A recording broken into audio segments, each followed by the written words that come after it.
Hi, everyone. Welcome to the February 2025 edition of One Man's Meat is Another Man's Poison podcast. I'm Dr. Joy Odimegu, a herbal medicine expert.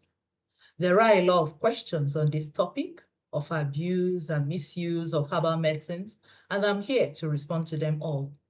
So we continue our discussions on the abuse of herbal medicines as we did last month because it's so crucial these days.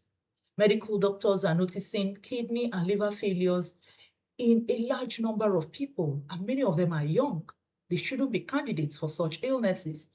And doctors are pointing at misuse and abuse of herbal medicines for these problems.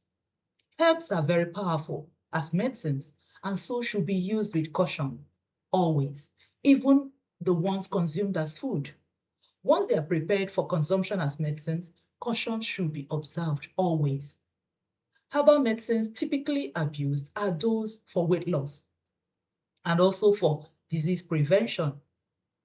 For instance, green tea taken to boost metabolism and to burn fat, same as ginger, turmeric, cayenne pepper, and ginseng, all work in a similar mechanism of action. The abuse happens when all these plants that I have mentioned are mixed together to produce what is usually called a powerful fat burner, and I call it overkill.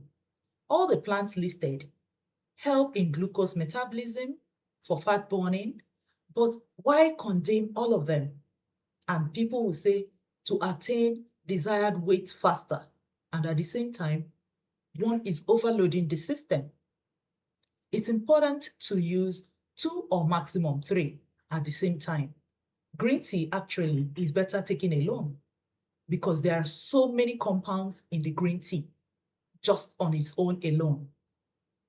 Decoction of ginger and turmeric works very well together. So one needs to take either the green tea or the decoction of ginger and turmeric and wait patiently to allow nature to play its role. Secondly, for disease prevention, this means to maintain good health. Some people actively take herbal medicines known to take care of certain health conditions like diabetes or cancer. These individuals are healthy. They just want to prevent getting diabetes or getting cancers.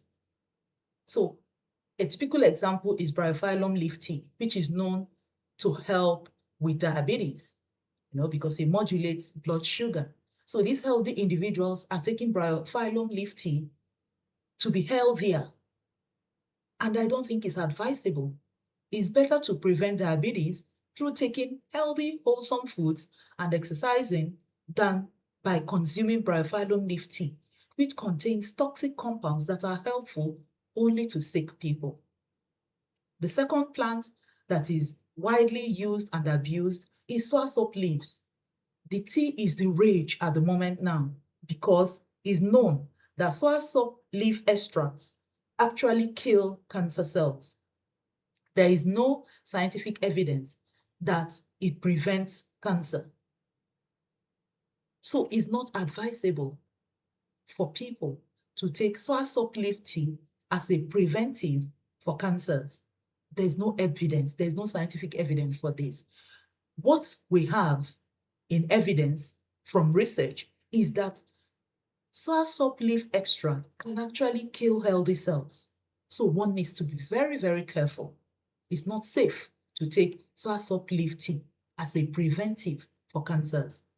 There are still so many examples about these things. So next month, I'll talk about addictions from herbal medicines, especially when they're abused. So do keep listening and commenting. Thank you so much for your time.